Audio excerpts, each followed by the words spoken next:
Hello दोस्तों, मेरा नाम रोहित है और स्वागत करता हूं आपका राइट डायरेक्शन क्लासेस में। चलिए, लास्ट वीडियो हमने ट्रिग्नोमेट्री का इंट्रोडक्शन और क्वेश्चन नंबर 4 तक कर चुके थे। इस वीडियो को आज हम आगे बढ़ाते हैं। ये पार्ट सेकंड है इस वीडियो में। चलिए बात कर लेते हैं इस क्वेश्चन की। सेक थीटा आपको 13/12 गिवन है आपको, और सारे ट्रिग्नोमेट्रिक रेशियो को फाइंड करना है आपको। सेक थीटा आपको पता होगा। सबसे पहले हम जो चीज़ गिवन होती है हम उसे लिख लेंगे। देखिए मैं लिख लेता हूँ सेक थीटा। सेक थीटा आपको दे रखा है 13/12 दे रखा है। ठीक है, आपको पता है सेक थीटा का रेशियो क्या होता है। मान लेते हैं ये आपका बेस है, ये हाइट है और ये आपका हाइपोटेनियस है। तो सेक थीटा जो होता है आपको किसका उल्टा, कोस का उल्टा होता है। कोस आपका बेस अपॉन में हाइपोटेनियस होता है, तो ये सेक थीटा आपका इसका इनमें उल्टा हो जाएगा, हाइपोटेनियस अपॉन में बेस। यानी आपको जो हाइपोटेनियस है वो 13 दे रखी है और आपको बेस जो दे रखा है वो 12 दे रखा है। चलिए इसके बिहाफ पे हम सारे ट्रिग्नोमेट्रिक रेशियो को फाइंड कर लेते हैं। आपको पता होगा, आपको यहाँ पर BC साइड जो है वो हाइट दी है या गिवन नहीं है, तो हम पाइथागोरस थ्योरम से इसको निकाल सकते हैं। तो आपको पता है जो BC साइड है वो छोटी साइड है एज़ कम्पेयर टू हाइपोटेनियस। तो BC साइड निकालने के लिए हमें बड़े वाले के स्क्वायर में से छोटे वाले का स्क्वायर को माइनस करना पड़ेगा। तो इसका स्क्वायर 12 का स्क्वायर आपको पता लग गया। 13 का जो स्क्वायर होता है वो आपका 169 होता है और 12 का 144 होता है। आपको पता होगा 169 में से 144 अगर हम माइनस करें तो आपका 25 होगा। 25 जब आपका स्क्वायर से बाहर निकलेगा तो ये आपका स्क्वायर रूट से बाहर निकल के 5 रह जाएगा। आपको ये वाली साइड मिल गई 5। चलिए अब हमें तीनों साइड पता है इसकी। अब हम इसके सारे रेशियो को फाइंड कर लेते हैं। सबसे पहले हम साइन थीटा का जो रेशियो होता है, साइन थीटा का रेशियो अगर हम देखें तो वो होता है एल्टीट्यूड अपॉन में हाइपोटेनियस। यानी एल्टीट्यूड आपको BC दे रखा है और हाइपोटेनियस आपको AC दे रखा है। तो साइन थीटा का जो रेशियो हो जाएगा वो 5/13 हो जाएगा। ये आपको देखो दो रेशियो, एक रेशियो गिवन था और एक निकाल दिया, और बाकी के भी निकाल लेते हैं। जो आपका, इसको मैं रफ कर देता हूँ थोड़ा सा। चलिए अब आपका कोस थीटा का रेशियो, कोस थीटा का जो रेशियो होता है वो सेक थीटा के रेशियो के इन्वर्स होता है, मतलब उल्टा रेसिप्रोकल होता है इसका। तो देख लेते हैं, ये अगर 13/12 है ये तो ये आपका 12/13 हो जाएगा, यानी बेस अपॉन में हाइपोटेनियस हो गई आपकी। देखिए अब हम आपका tan निकाल लेते हैं। तो tan थीटा का जो रेशियो होता है, tan थीटा का जो रेशियो होता है आपका होता है हाइट अपॉन में बेस होता है। और जो कि आपको हाइट जो अभी आपने निकाली है एल्टीट्यूड वो आपका 5 निकला था, और जो बेस था वो आपका 12 दे रखा था, तो आपका ये भी निकल जाता है। तो देखिए आपके 4 रेशियो निकल चुके हैं। 5वां निकाल लेते हैं, कोसेक थीटा आपका। देखिए कोसेक थीटा का जो रेशियो होता है आपको पता होना चाहिए, ये साइन का उल्टा होता है। यानी हाइट अपॉन में बेस जो होता है वो साइन, हाइट अपॉन में जो हाइपोटेनियस होता है वो साइन का रेशियो होता है। यानी अगर आप उसका उल्टा करेंगे तो हाइपोटेनियस अपॉन में हाइट, ये होगा उसका रेशियो। हाइपोटेनियस आपको 13 दे रखा है और हाइट आपकी 5 निकली है। मैं आपको दिखा देता हूँ, ये डायग्राम देखिए, ये रहा हाइपोटेनियस 13 और हाइट 5। तो कोसेक भी निकल गया। अब आप इस देखिए सेक दे रखा था, लास्ट रेशियो आपको कोट का निकालना पड़ेगा। कोट थीटा का रेशियो जो होता है वो tan का उल्टा होता है। यानी अगर tan का है हाइट अपॉन में बेस, तो कोट का आपका बेस अपॉन में हाइट हो जाएगा। बेस अपॉन में हाइट है ना, बेस अपॉन में हाइट का मतलब बेस आपको 12 दे रखा था और हाइट आपको 5 दे रखी थी। तो आपके यहाँ पर सारे ट्रिग्नोमेट्रिक रेशियो को निकाल दिया है। नंबर 6 आपसे क्या बोलता है, क्वेश्चन नंबर 6 में मैं पढ़ देता हूँ। If angle A and angle B are acute angles. यहाँ पर आपको एक चीज़ गिवन है, जो एंगल A है वो एंगल B है, वो जो दोनों एंगल हैं आपके एक्यूट एंगल्स हैं। एक्यूट एंगल ऐसे एंगल्स को कहा जाता है जो 90 डिग्री से कम होते हैं। और such that cos A is equal to में कोस B, ये आपको ये चीज़ गिवन है। ये चीज़ बहुत इंपॉर्टेंट है इस चीज़ को शो करने के लिए। Angle A is equal to में एंगल B आपको शो करना है यहाँ पर। चलिए बात कर लेते हैं। इस चीज़ में आपको गिवन है ये एंगल A एंगल B आपका एक्यूट एंगल्स है और ये ये जो चीज़ आपको गिवन है कोस ए इज इक्वल टू में कोस बी बहुत ज़्यादा इंपॉर्टेंट है। चलिए हम यहाँ लिख लेते हैं, ये जो चीज़ है कोस ए इज इक्वल टू में कोस बी को हम लिख लेते हैं यहाँ पर। तो यहाँ पर आपको पता है ये मैंने एक इस साइड का नाम दे दिया, ये ए साइड, ये बी साइड, ये सी साइड। मैंने इसको सी साइड को मैंने बी साइड क्यों नहीं कहा, क्योंकि ये जो ये वाला एंगल है ये 90 डिग्री का दिख रहा है हमको, और जो कि आपको क्वेश्चन में बताया एंगल बी जो है वो एक्यूट एंगल्स है। चलिए हम इसके रेशियो से हम ये प्रूफ करने वाले हैं। चलिए आपको ये पता होगा कोस ए का रेशियो क्या होता है। कोस ए यानी यहाँ पर आपका थीटा डिग्री है, तो कोस ए का जो रेशियो होता है वो आपका बेस अपॉन में हाइपोटेन्यूस होता है। तो कोस ए का रेशियो आप लिख लेते हैं ए सी अपॉन में हाइपोटेन्यूस, बोले तो ए बी आपको गिवन है ये चीज़। दूसरी जगह आपको कोस बी का रेशियो, जब आप कोस बी यानी जब ये वाले एंगल से देखेंगे तो आपकी साइडों का व्यू अलग होने वाला है। थीटा के सामने वाली साइड आपकी, जो एंगल के सामने वाली साइड होती है वो हाइट होती है, ये बेस होगा आपका, और ये हाइपोटेन्यूस होगी। तो कोस बी के लिए जो बेस होने वाला है वो बी सी होने वाला है, और जो हाइपोटेन्यूस होने वाली है वो ए बी ही रहेगी। दोनों में आपने दोनों एंगल, ये दोनों रेशियो, ये दो कोस ए और जो कोस बी है, दोनों के रेशियो में आपको एक चीज़ कॉमन मिल रही है। ए बी जो है ए बी से आप क्रॉस कर सकते हैं, क्योंकि ये दो ए बी है एक दूसरे में कॉमन है। तो आपको यहाँ पर एक चीज़ मिलती है, ए सी जो है वो आपका बी सी के इक्वल है।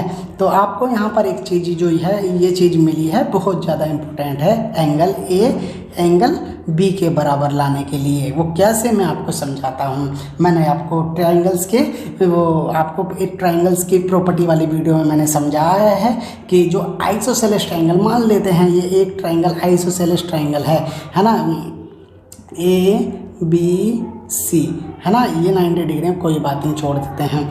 आपको ये दोनों एंगल एक्यूट एंगल दे रखे हैं, है ना, और आपको अभी आपको पता लगा ये जो ए सी है वो आपकी बी सी के बराबर आने लगी है। और अब आपको यहाँ पर एक प्रॉपर्टी याद आ जाती है ट्रायंगल्स की आइसोसेलेस में, कि जब किसी ट्रायंगल में दो साइड बराबर होती हैं तो उनके आमने सामने वाले एंगल भी बराबर होते हैं। ठीक है, जो एक बेस पर जो एंगल बनते हैं, ठीक है, तो ये दोनों एंगल भी बराबर होते हैं। तो यहाँ पर आइसोसेलेस की ट्रायंगल की प्रॉपर्टी से हमको पता लगता है जो एंगल ए है वो एंगल बी के बराबर है। ये आइसोसेलेस की प्रॉपर्टी बोलती है, आइसोसेलेस ट्रायंगल की प्रॉपर्टी बोलती है। तो क्वेश्चन नंबर 6 आपका इस तरीके से हो जाएगा। ठीक है बच्चे, स्टार्ट करने वाले हैं आज हम अगला क्वेश्चन को। क्वेश्चन नंबर 7 जो है वो क्या बोलता है, आपको कोट थीटा दे रखा है 7/8, आपको ये इवेलुएट करना है और सेकंड पार्ट में कोट उसका थीटा निकालना है। तो आपको पता है यहाँ पर कोट थीटा मैं यहाँ पर निकाल दूंगा। जो कोट थीटा होता है आपका, देखिए कोट थीटा जो है उसको हम निकालने वाले हैं इधर। कोट थीटा का रेशियो क्या होता है, कोट थीटा का रेशियो होता है बेस अपॉन में हाइट। तो बेस अपॉन में हाइट आपको ए बी आपको बेस दे रखा है और हाइट आपको कितनी दे रखी है, हाइट आपको दे रखी है बी सी। तो बेस आपको देगी, अब आपको ये बेस आपको दे रखा है 7 और हाइट आपको दे रखी है 8। देखिए मैं यहाँ पर समझाता हूँ, ये आपको दे रखा है 7 और ये दे रखा है आपको 8। क्यों ना आप ए सी निकाल लेंगे। तो ए सी निकालने के लिए आपको पाइथागोरस का यूज़ करना पड़ेगा। बड़ी साइड को निकालने के लिए, ए सी को निकालने के लिए आपको दोनों की साइड के स्क्वायर को ऐड करना पड़ेगा। 7 आपकी 7 का स्क्वायर प्लस 8 का स्क्वायर। 7 का स्क्वायर जो होता है, 7 का जो स्क्वायर होता है 49 होता है और 8 का होता है 64। तो आप यहाँ पर लिख लेंगे, वो आप देखिए 9 और 4 13 होते हैं आपके, और 4 6 10 और 1 11। तो आपका ये पता है ये स्क्वायर रूट से नहीं निकलेगा। तो आपकी ए सी जो निकली है आपकी रूट में 113 निकली है, 113 निकली है। चलिए अब यहाँ से आपको इसमें पुट करने का है। देखिए आपको 1 प्लस देखिए 1 plus sine theta 1 minus sine theta, यहाँ पर a माइनस बी और a प्लस बी की प्रॉपर्टी दिख रही है। तब इसको हम क्वेश्चन को ही इवेलुएट कर लेते हैं सबसे पहले, कि आपको पता है ये चीज़ आपको ये आपने 9th क्लास में पढ़ी होगी। तो 9th क्लास में आपको बताया जाता है a प्लस बी और a माइनस बी का जो स्क्वायर, मतलब जो आपकी प्रॉपर्टी होती है a plus B a minus B को, इसको हम इस तरीके से सोल्व करते हैं। 1 का स्क्वायर माइनस साइन स्क्वायर, तो इस तरीके से ऐसे नीचे अपोन वाला भी कुछ इस तरीके से एक बार प्लस में दे रखा है, एक बार माइनस में दे रखा है। तो हम इसको भी इस तरीके से करने वाले हैं। 1 का स्क्वायर माइनस ये आपको जो दे रखा है कोस स्क्वायर थीटा। तो अब हमको केवल साइन और कोस निकालना है और इसमें पुट कर देना है। चलिए हम साइन और कोस को निकाल के दिखा देते हैं आपको। यहाँ पर मैं निकालता हूँ, मगर चलिए आपको मैं निकाल के दिखा देता हूँ। साइन थीटा, साइन थीटा यहाँ पर मान लेते हैं। साइन थीटा का जो रेशियो होता है आपका 8/113, क्योंकि आपको पता है ना एल्टीट्यूड अपॉन में हाइपोटेनियस होता है आपका। और ऐसे ही आपको कोस का निकालना है यहाँ पर, कोस थीटा। तो कोस थीटा का जो रेशियो होगा वो क्या निकालेंगे आप? कोस थीटा का जो रेशियो होता है वो 7/113 रूट के अंदर, क्योंकि बेस अपॉन में हाइपो होता है आपका इसका। चलिए अब हमारे को दोनों की वैल्यू मिल गई है, तो दोनों में पुट करने की कोशिश करते हैं हम। 1 का स्क्वायर 1 होता है, साइन देखिए यहाँ पर 8/113, इसका स्क्वायर कर देंगे और 1 माइनस 7/113 इसका स्क्वायर कर देंगे, क्योंकि इसमें यहाँ पर स्क्वायर थे आपके। चलिए मैं बताता हूँ आपको।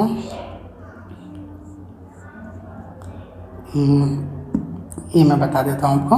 अब आपको इसको थोड़ा सा इवेलुएट करना है। 1 माइनस 8 का स्क्वायर होता है आपका 64, और जो 1 ये रूट का स्क्वायर आपका केवल 113 रह जाने वाला है। यहाँ पर मैं इसे अपोन में लिखता हूँ, ये भी 1 रहेगा और ये 49 अपोन में 113 होने वाला है। चलिए बात करते हैं, एलसीएम लेने वाले हैं। यहाँ हम इसकी मल्टीप्लाई इधर से एलसीएम कर देते हैं। 113 माइनस 64 अपॉन में 113, ऐसे ही हम 113 माइनस 49 अपॉन में 113, 113 से 113 को कैंसिल करने वाले हैं हम यहाँ पर।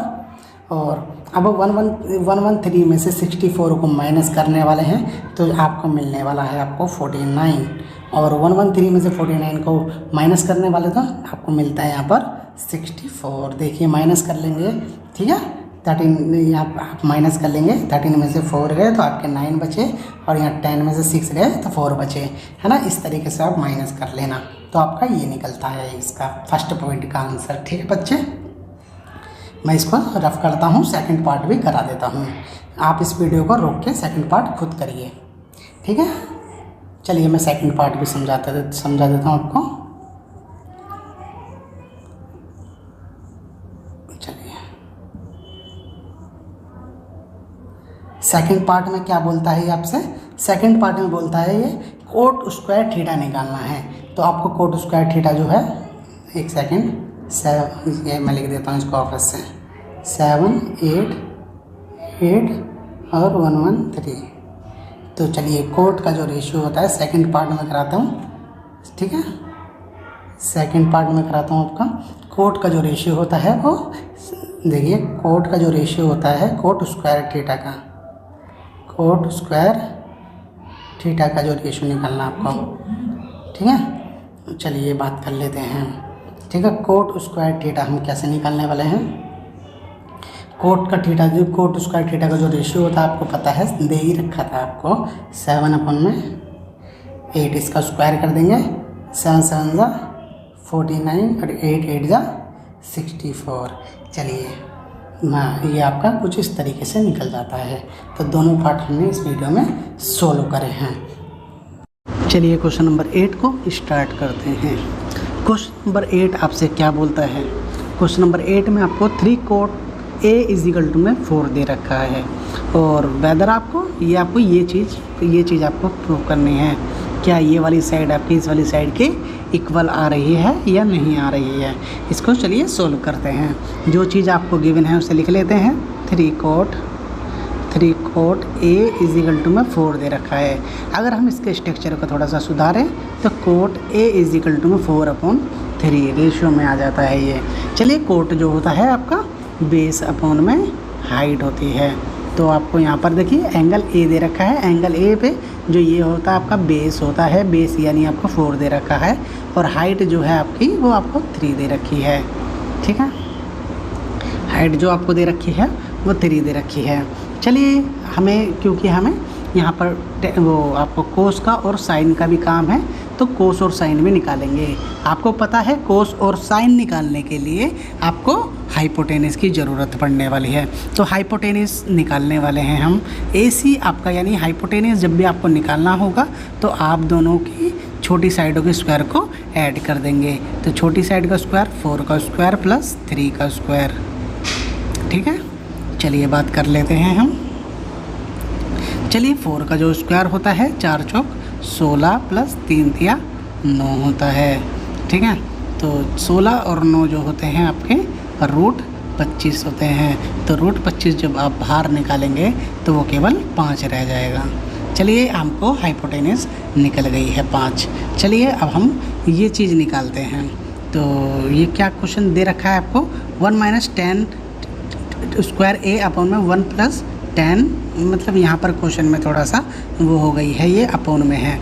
तो मैं यहाँ लिख देता हूँ, क्वेश्चन में क्या दे रखा था, 1 माइनस 10 स्क्वायर A अपॉन में 1 प्लस 10 स्क्वायर A।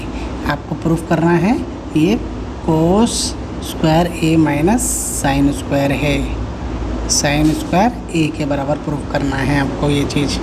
चलिए हम यहाँ पर करते हैं इस क्वेश्चन को, हम आगे बढ़ाते हैं। थोड़ा सा रफ कर देता हूँ, अच्छा लगेगा। चलिए अब आपको पता है ये 4 थी, आपको यहाँ पर आप पुट कर लेते हैं एज इट इज़। जो वैल्यू दे रखी है 1 माइनस 10 स्क्वायर है, 10 A का जो रेशियो होता है 3/4 होता है। 10 यानी हाइट अपॉन में बेस। तो आप यहाँ पर 3/4 का स्क्वायर को माइनस कर देंगे 1 में से, और यहाँ पर 1 प्लस 3/4 का स्क्वायर को ऐड कर देंगे। और राइट साइड में आपको कोस का जो रेशियो होता है वो बेस अपॉन में हाइपोटेन्यूज होता है। तो बेस अपॉन में हाइपोटेन्यूज, तो बेस आपका 4/5 का स्क्वायर माइनस, अब आपको साइन जो होता है वो हाइट अपॉन हाइपोटेनस का स्क्वायर होता है। हाइट आपको 3 दे रखी है और जो ये आपको जो हाइपोटेनस दे रखी है वो 5 दे रखी है, दोनों का स्क्वायर। चलिए देखिए मैं लेफ्ट हैंड साइड और राइट हैंड साइड एक साथ लेके चल रहा हूँ। चलिए आपको पता लग गया है यहाँ पर जो 1 माइनस 3 3 9 होते हैं, 4 चौक 16 होते हैं। और अगर आप यहाँ पर बात करेंगे तो 1 प्लस 3 3 9 होते हैं, 4 चौक 16 होते हैं। तो ऐसी 4 चौक 16 माइनस 5 पंजे 25, 3 तिया 9, 5 पंजे 25। चलिए अब आप एलसीएम ले लेते हैं। यहाँ पर 16 की आप इससे मल्टीप्लाई करेंगे और 9 को माइनस कर देंगे। 16 एकम 16 माइनस 9 अपॉन में 16, ऐसी 16 एकम 16 और 9, 16 और 9 जो होते हैं आपके 25 अपॉन में 16 25 होते हैं। ठीक है, तो ऐसे ही ये वाले 16 देखो, जब आपका एलसीएम करेंगे, जब आपका ये जो डेनोमिनेटर आपका एक जैसा होता है तो ऊपर डायरेक्ट माइनस हो जाती है। 16 में से जो 9 जाएंगे आपके, 16 में से 9 जाएंगे तो 7 और अपॉन में 25। चलिए यहाँ से 16 से 16 कैंसिल हो जाता है। 16 में से जो 9 जाएंगे, जब आपके 16 में से 9 जाएंगे तो 7 बचेंगे और ये 25 आपका 25 है। और ऐसे देखिए 7 अपॉन में 25। तो यहाँ पर आपको पता लगता है कि जो लेफ़्ट हैंड साइड है वो राइट हैंड साइड के, ये जो चीज़ है वो इस साइड के बराबर है। तो ये जो चीज़ है ये ट्रू दे रखी है, मतलब ठीक है। तो ये इक्वल है। थोड़ा सा क्वेश्चन में मिसप्रिंट हो गया था हमारा।